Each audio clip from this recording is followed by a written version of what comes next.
चलिए इस वीडियो में हम लोग स्फीयर के बारे में पढ़ेंगे। और स्फीयर का मतलब आप फुटबॉल की तरह समझ सकते हो कि दिस इज़ अ फुटबॉल। ठीक है। अब ये जो फुटबॉल है उसका जो सरफेस एरिया है ना, उसका जो सरफेस एरिया है, इसमें कर्व सरफेस एरिया या टोटल सरफेस एरिया का मतलब सेम है। आप खुद से भी सोच सकते हो, है ना, खुद से भी सोच सकते हो, क्योंकि ऐसे जब घूमोगे फुटबॉल के ऊपर तो कुछ छूटेगा ही नहीं। ऐसा नहीं ना है कि वो कलर कर दिया जाएगा कि इतना ही लो, पूरा लेना पड़ेगा आपको। तो इसका मतलब ये हुआ कि इसका CA से या TA से कर्व सरफेस एरिया या total surface area both are same, और वो होता है 4πr²। कैसे होता है ये भी बताएंगे, है ना। अभी वेट करो। तो कर्व सरफेस एरिया हो गया, टोटल सरफेस एरिया सेम ही है। अब एक आता है वॉल्यूम। तो वॉल्यूम ऑफ स्फीयर, इसमें भी लिख लेना total surface area of sphere, ये लिख लेना total surface area of sphere. ये होता है 4/3πr³। कितना होता है? 4/3πr³।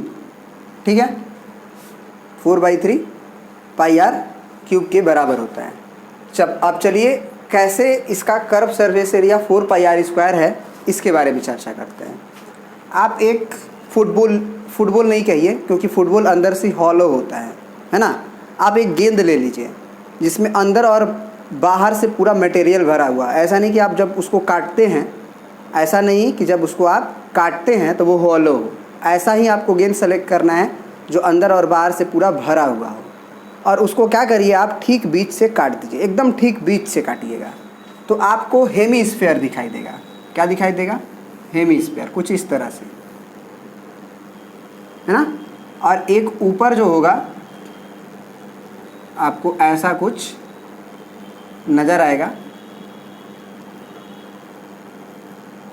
है ना, कुछ ऐसा जो है आपका ऊपर भी एक नज़र आएगा। जब इस दोनों को आप रख दीजिएगा तो पूरा फुटबॉल बन जाएगा, और ऐसे ये फुटबॉल होगा। आप क्या करो कि कर्व सरफेस एरिया का मतलब क्या होता है कि आप यहाँ पे एक किल्ली ठोक दो, यहाँ पे एक किल्ली ठोक दो, ठीक है, इस फुटबॉल के ऊपर। वेट करिए, थोड़ा लाइट कट गया है। चलिए, तो क्या बोल रहे थे कि यहाँ पे आप एक किल्ली ठोक दीजिए और एक रस्सी ले लीजिए। क्या करिए, एक रस्सी ले लीजिए और उस रस्सी को यहाँ पे बांधिए और आप लपेटिए इस फुटबॉल के ऊपर, है ना। तो फुटबॉल आप गोल ऐसे लिए हुए हैं, ऊपर किल्ली के गाड़े हुए हैं ऐसे करके। अब रस्सी लपेटना शुरू करें।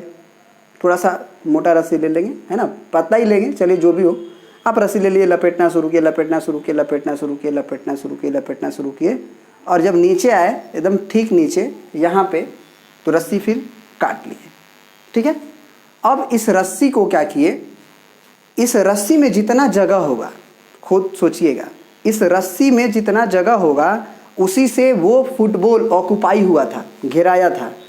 तो कर्व सरफेस एरिया या सरफेस एरिया का मतलब क्या होता है? उस सतह पर का जगह, उस सतह पर का जगह। अगर सोच के देखिए आप कि वो जो सतह पर का जगह आया है वो उस रस्सी की लंबाई के बराबर होगा, जितना भी रस्सी पे जगह होगा। अब उस रस्सी को क्या किया गया, यहाँ पे एक किल्ली ठोका गया, यहाँ पे एक किल्ली ठोका गया, इस ठीक बीच में जो हेमीस्फीयर था वही रेडियस का। रेडियस नहीं बदलना है आपको, रेडियस नहीं बदलना है आपको।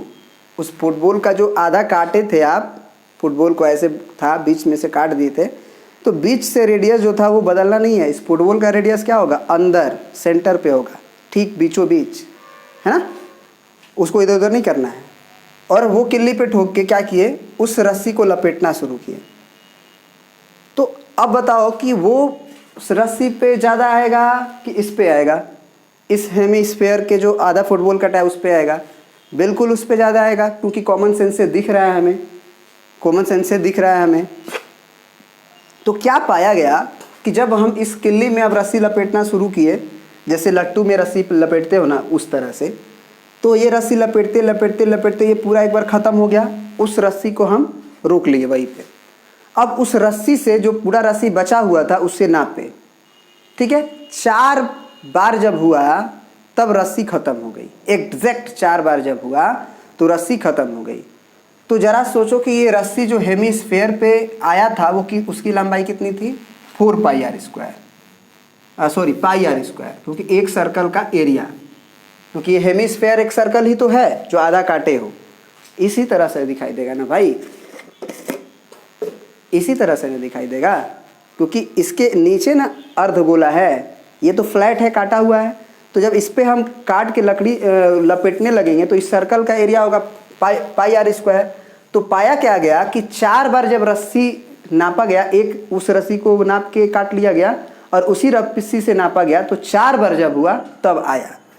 तो इसीलिए बोला जाता है कि इसका जो कर्व सरफेस एरिया है वो होता है of sphere 4 pi R square. क्या होता है, 4 पाई आर स्क्वायर। ठीक है, तो ये तो आप समझ गए। तो आप क्या कह सकते हो, कैसे इसका निकाला गया, तो उसके लिए कह सकते हो कि कर्व सरफेस एरिया नहीं, सरफेस एरिया समझो बस। तो surface area of sphere is equal to 4 times of surface area of circle after cutting sphere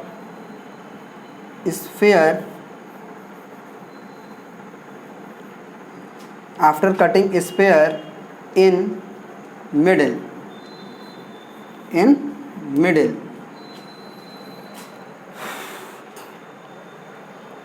ठीक है, बस आप समझ गए, बस वही काफ़ी है, ज़्यादा इंग्लिश लिखने की आवश्यकता नहीं है। ठीक है ना। तो चलिए, ये तो हो गया किसकी बात, सरफेस एरिया की बात। अब वॉल्यूम कैसे आया 4/3 पाई आर क्यू। ये वॉल्यूम कैसे आया 4/3 पाई आर क्यू, देखिए इसके लिए क्या किए कि एक फुटबॉल लिए, क्या किए, एक फुटबॉल लिए, ठीक है, और उस फुटबॉल में एक छेद कर दिए ऊपर से, क्योंकि अब वॉल्यूम की बात हो रही है। तो वॉल्यूम का मतलब होता है अंदर का ऑक्यूपाई प्लेस, फुटबॉल के अंदर कितना जगह है उसका ऑक्यूपाई प्लेस। तो फुटबॉल के ऊपर हम छेद कर दिए, उसमें पानी भरने लगे, तब तक भरे जब तक कि पूरा फुटबॉल पानी से भर नहीं गया। अब उसको क्या किए, उस पानी को एक बाल्टी में निकाल लिए, जितना पानी से वो फुटबॉल भरा होगा वही वॉल्यूम किसका रहा होगा, उस फुटबॉल का, है कि नहीं। फुटबॉल में जो अंदर ऑक्यूपाई प्लेस है, वाटर है, वही वॉल्यूम रहा होगा उस पानी का। अब उस पानी को निकाल लिए, अब उस पानी का वॉल्यूम को हम लोग नापें और मिला जुला के आप खुद सोचिए कि इस स्फेयर का आकृति किससे डिसाइड होती है, उसकी रेडियस से। रेडियस बढ़ाइएगा स्फेयर बढ़ेगा, रेडियस घटाइएगा स्फेयर छोटा होगा, है कि नहीं। फुटबॉल छोटा गेंद दीजिए, फिर बड़ा गेंद दीजिए, फिर बड़ा गेंद दीजिए, फिर बड़ा गेंद दीजिए, एंड सो ऑन। इस तरह से आप फुटबॉल का साइज बढ़ा सकते हो। तो अब क्या किया गया कि इस तरह से जो पानी डाला गया फुटबॉल में, फिर निकाला गया उस पानी का वॉल्यूम, देखा गया कि कितना आया। तो उस पानी का वॉल्यूम हम मान लो निकालें तो वो V1 आया, वही V1 जो होगा वो इस स्फेयर का वॉल्यूम होगा।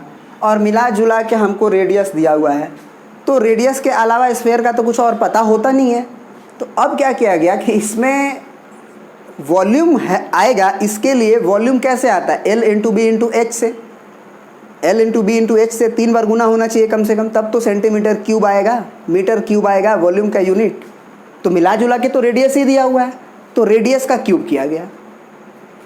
तो रेडियस का जब क्यूब भी किया गया तो भी ये वॉल्यूम के बराबर नहीं आया। तो अब क्या हुआ कि उन लोग का दिमाग खटका, सोचा कि अब क्या करें, ये तो आर क्यू के भी बराबर नहीं हो रहा है, और स्फेयर का रेडियस से ही स्फेयर का आकृति डिसाइड होता है। तो इसका मतलब कि स्फेयर का अगर आर दिया हुआ है तो स्फेयर का सब कुछ निकाला जा सकता है, वॉल्यूम, सरफेस एरिया, सब कुछ उस आर से ही डिसाइड हो जाएगा, क्योंकि वो फिक्स कर देता है स्फेयर को। तो क्या किया गया कि वो मान लिया गया कि k times of R Q जब किए तो ये आया हुआ क्वांटिटी है। और ये V1 जो है एक छोटे स्फीयर के लिए मान लो V1 है, एक बड़े स्फीयर के लिए मान लो V2 है, एक बड़े स्फीयर के लिए V3 है।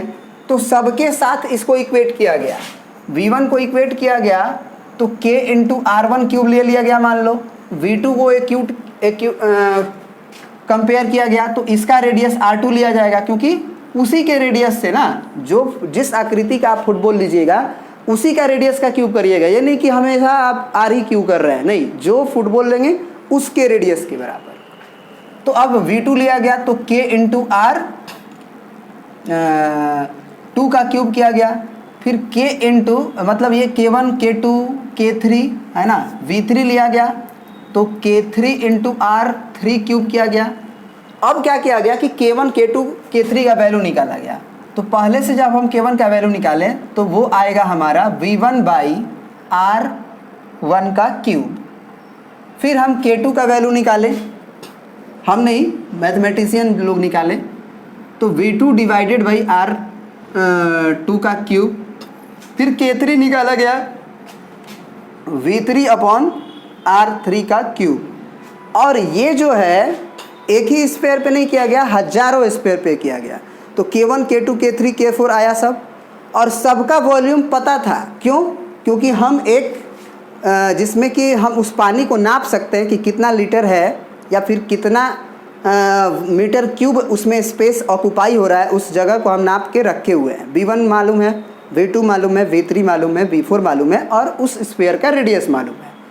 तो अगर V1 मालूम है तो क्या पाया गया, ये क्या पाया गया, उस मैथमेटिशियन लोग क्या पाए कि V1 बाई RQ का जो रेशियो आया K1 वो, या फिर V2 अपॉन R3 का रेशियो आया, R2 क्यूब का रेशियो आया वो, या V3 अपॉन R3 क्यूब का रेशियो आया वो सब सेम था। किसी भी फुटबॉल के लिए वो क्या था, सेम था। और वो क्या कह सकते हैं कि वो क्या था, है ना, वो क्या था भैया, तो वो 4/3 पाई के बराबर था।